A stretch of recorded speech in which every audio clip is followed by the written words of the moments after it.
Bismillahirrahmanirrahim. Assalamualaikum warahmatullahi wabarakatuh. Sahabat muslim, syarat-syarat sholat. Dalam kajian sifatus sholatun Nabi banyak bab ini dilangkahi atau banyak tidak dibahas. Pada bab ini juga bab yang sangat punya pengaruh yang besar, di mana sholat tidak akan sah bagaimanapun sholat khusyuk kita, bagaimanapun tata cara sholat kita benar sebagaimana hadis Rasulullah SAW. Tapi jika syarat-syaratnya tidak dipenuhi, maka bisa jadi sholat kita juga habaan manthura, tertolak bahkan seperti debu-debu yang berterbangan ketika tertiup angin.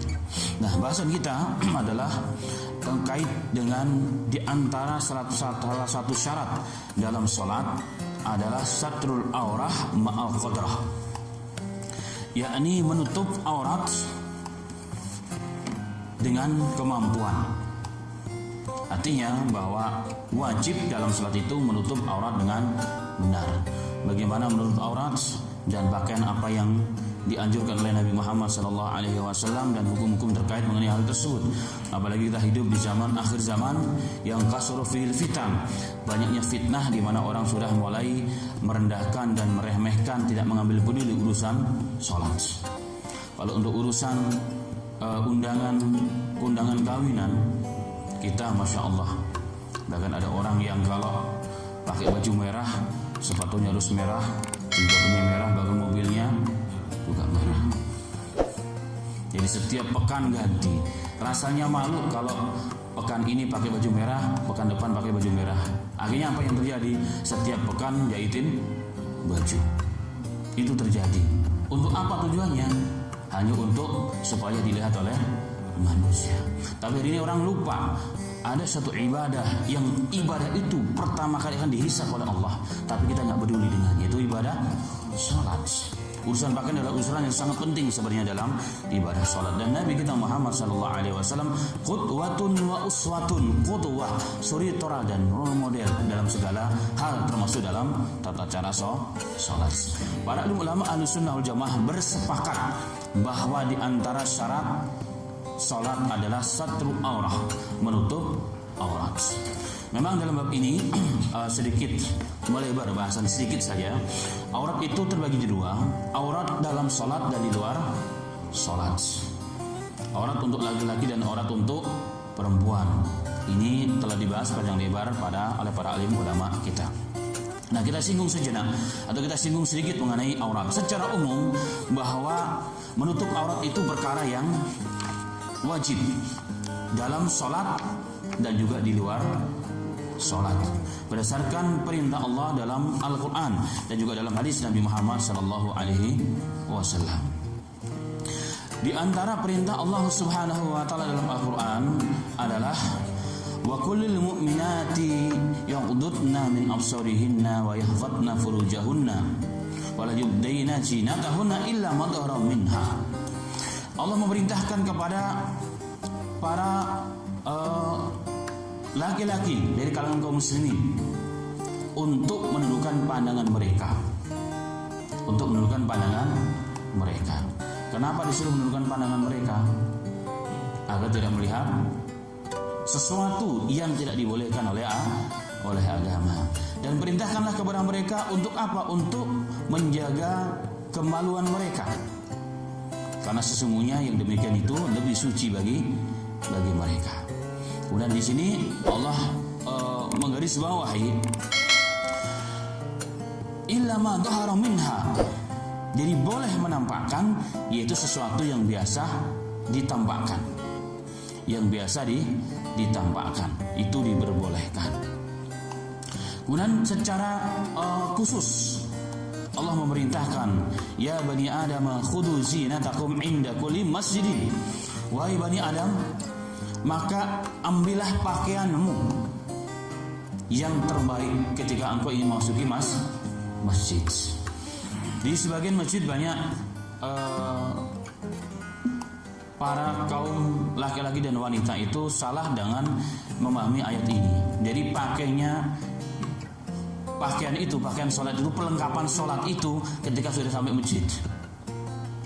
Di kampung-kampung lah, di sini insyaallah nggak ada. Jadi kalau laki-lakinya pakai sarungnya dikalungkan di sini gitu. Baru sampai masjid baru dipakai. Ibu-ibunya juga demikian, masuk ke dalam tas sampai masjid baru dipakai. Padahal kalau perintah agama, ya bani Adam khudhu zinatakum inda kulli masjidin. Maksudnya wahai bani Adam, jika Anda ingin masuk ke dalam masjid maka berpakaianlah sempurna. Jadi berpakaian itu sebelum masuk ke dalam masjid, bukan di dalam masjid. Bukan di dalam masjid. Pernah ada orang-orang Arab yang sedang berdakwah di Jakarta, di masjid besar, melihat para ibu-ibu, terutama para ibu-ibu, mereka melihat ini ibu-ibu mau kemana, kok nggak pakaian mau sholat. Ternyata ketika sampai di masjid baru pakaian. Akhirnya dipanggil imam masjid, diberitahu mereka kalau perintah agama itu bukan ketika di dalam masjid, tetapi ketika mau ke masjid. Nah, ini juga hal yang perlu menjadi catatan penting. Kemudian ayat-ayat yang lain dan hadis yang begitu banyak perintah agar kita menutup aurat bil khusus saat kita mau menjalankan sholat. Ini gambaran secara umum. Kemudian aurat laki-laki dan aurat perempuan juga berbeda. Aurat laki-laki, jumhur ulama, kita tidak mau kepada detailnya, bahwa aurat laki-laki yang merupakan pendapat insyaallah kebanyakan, dan itu lebih aqrabu ila shawab, antara asalnya ini di luar sholat. Asalnya di luar sholat antara surah, pusar dan lutut. Itu pendapat jumhurul ulama. Itu di luar sholat.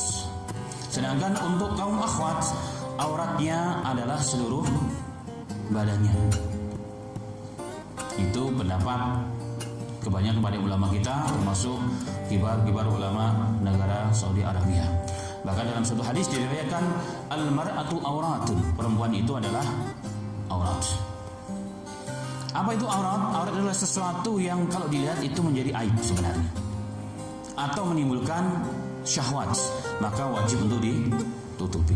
Kemudian kalau bagi perempuan, jumhur ulama bahwa aurat itu dalam sholat seluruh badannya kecuali telapak tangan dan muka, termasuk pendapat Imam Syafi'i. Walaupun sebagian ulama mengatakan seluruhnya juga aurat, seluruhnya juga aurat, maka hendaknya ditutupi, apalagi jika sholatnya memang di tempat umum.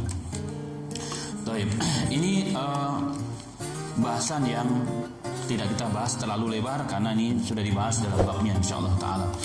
Yang kita bahas di sini adalah terkait dengan beberapa hukum, seperti hukum sholat dengan berpakaian raqiqah, pakaian yang tipis, baik laki-laki ataupun perempuan. Pakaian yang tipis artinya jika kita sholat maka bentuk tubuh kita akan kelihatan. Apa hukumnya? Oleh para alim ulama kita Ahlussunnah wal Jamaah, mereka mengatakan bahwa sebagian besar mengatakan hal tersebut dihukumi dengan makruh. Tetapi sebagian besar, bahkan jumhur ulama, sholat berpakaian dengan pakaian yang tipis yang kelihatan itu termasuk perbuatan yang melanggar agama, dan sholatnya bisa tidak sah. Kenapa? Karena dia berpakaian tapi seakan-akan tidak berpakaian. Karena tujuan pakaian adalah untuk menutupi aurat, bukan untuk mempercantik aurat, memperindah aurat kita. Maka berpakaian tipis, sebagaimana kita lihat pada hari ini, banyak orang-orang yang nggak cuma perempuan, bahkan laki-laki pun demikian, maunya pakaian yang sangat ketat, jadi bentuk tubuhnya masih kelihatan. Kalau perutnya besar kelihatan gitu, perutnya kecil juga kelihatan, semuanya bentuk tubuhnya kelihatan. Padahal tujuan berpakaian adalah untuk menutupi hal-hal tersebut. Dan ini berdasarkan pendapat para alim ulama. Makanya Umar bin Khattab dalam Sahih Bukhari, dalam bab salat, Umar bin Khattab dalam Sahih Bukhari, beliau pernah ditanya tentang bagaimana berpakaian. Maka beliau radhiyallahu anhu mengatakan, "Idza wasa'allahu fa'ausi'u." Jika Allah memberikan keluasan rezeki kepada kalian, keluasan rezeki kepada kalian, fa'usiu, maka tampakkanlah rezeki tersebut, maka berpakaianlah dengan pakaian yang sempurna. Shalla rajulun fi izari wa ridai, salatlah seseorang itu dengan sarungnya, dengan ridanya, dengan gamisnya. Jadi gamis itu pakaian yang panjang. Itu pakaian yang paling dicintai oleh Nabi Muhammad SAW. Dalam hadis yang sahih bahwa pakaian yang paling dicintai oleh Rasul adalah pakaian qamis, yaitu gamis. Dan syarat pakaian gamis dalam Tuhfatul Ahwadi, dalam Syarah Sunan At-Tirmidzi, dia berlengan panjang. Jadi bukan segini, tapi berlengan panjang ila rusuk sampai di sini. Sampai di sini. Kemudian ada jaibnya, ada kantongnya menurut ulama syekh tersebut, itu di antaranya. Dan sebaik-baik bagian gamis adalah berwarna putih. Itu yang dijanji oleh Nabi dan oleh Allah Subhanahu wa taala. Maka Umar bin Khattab mengatakan, jika Allah memberikan keluasan rezeki, maka luaskanlah rezeki tersebut. Berpakaianlah pakaian yang sempurna dalam sholat. Pakai sarung, pakai gamis di dalamnya, ada izarnya. Izar itu selendang, tapi bukan selendang ibu-ibu ya. Jadi selendang orang-orang Arab itu zaman dahulu sampai hari ini ada selendang yang biasa dipakai untuk jadi multifungsi, bisa juga untuk selimut juga, tapi bisa digunakan untuk sholat. Dan juga pakai celana katanya, jangan nggak pakai celana. Kalau memang ada rezeki, pakailah pakaian tersebut. Bahkan ada pakaian kuwa, ada semacam pakaian yang digunakan untuk pakaian luar. Kita lihat orang-orang Arab ada pakaian dalam, ada pakaian luar, jadi semacam kayak jubah begitu. Dan ini termasuk pakaian lengkap dalam berpakaian Islami, khusus dalam pakaian sholat. Dan jangan lupa beliau juga mengatakan fitubani, juga ketika Anda sholat jangan lupa pakai celana dalam. Yang dimaksud celana dalam di sini celana pendek zaman dahulu. Itu juga di antara hal yang bisa menutupi aurat kita lebih sempurna. Hadis sahih riwayat Imam Bukhari. Karena itulah maka ulama-ulama kita, para fuqaha kita, mereka mengatakan bahwa hendaknya ketika orang sholat itu berpakaian yang sempurna, sebagaimana tadi riwayat Umar bin Khattab dalam Sahih Bukhari. Dan diantaranya jangan berpakaian tipis, karena itu tidak tercapai maksud kita berpakaian. Maksud kita berpakaian. Bahkan Imam Syafi'i dalam kitabnya Al-Um, beliau mengatakan, wa in shalah fi qamisin yashfu anhu lam tajzi'hu shalah. Bahkan kalaupun orang pakai gamis tapi kelihatan auratnya, maka tidak sah salatnya.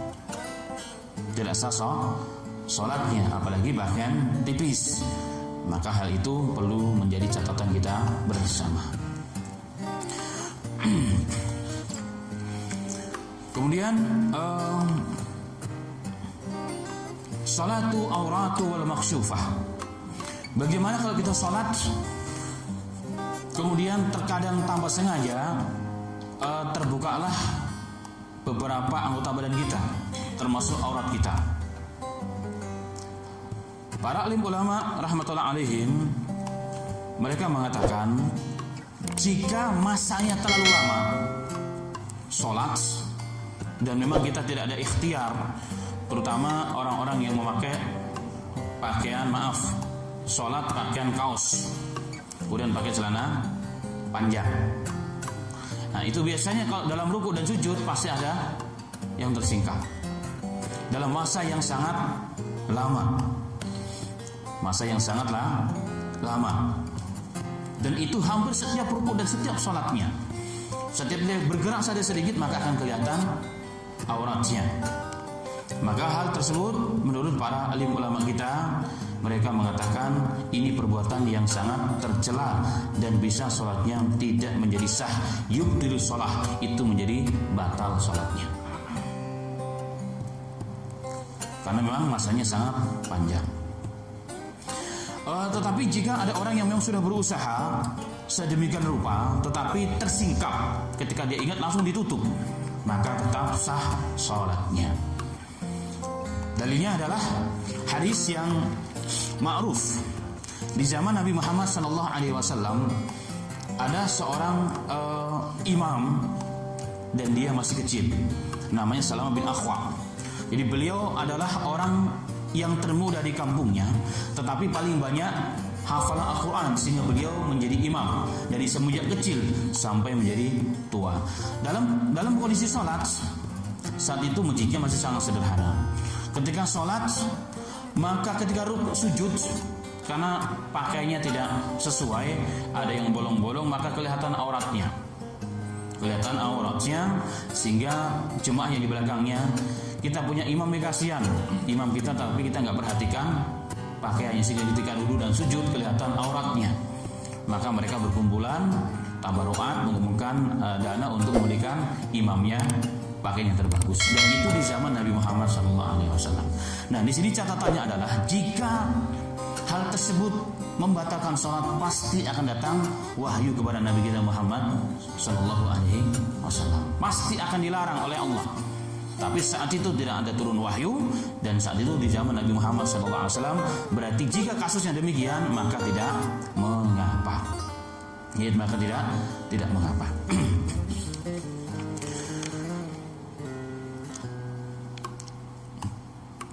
Tetapi jika memang dari awalnya, sekali lagi, dari awalnya tidak ditutupi aurat tersebut, maka salatnya tidak sah.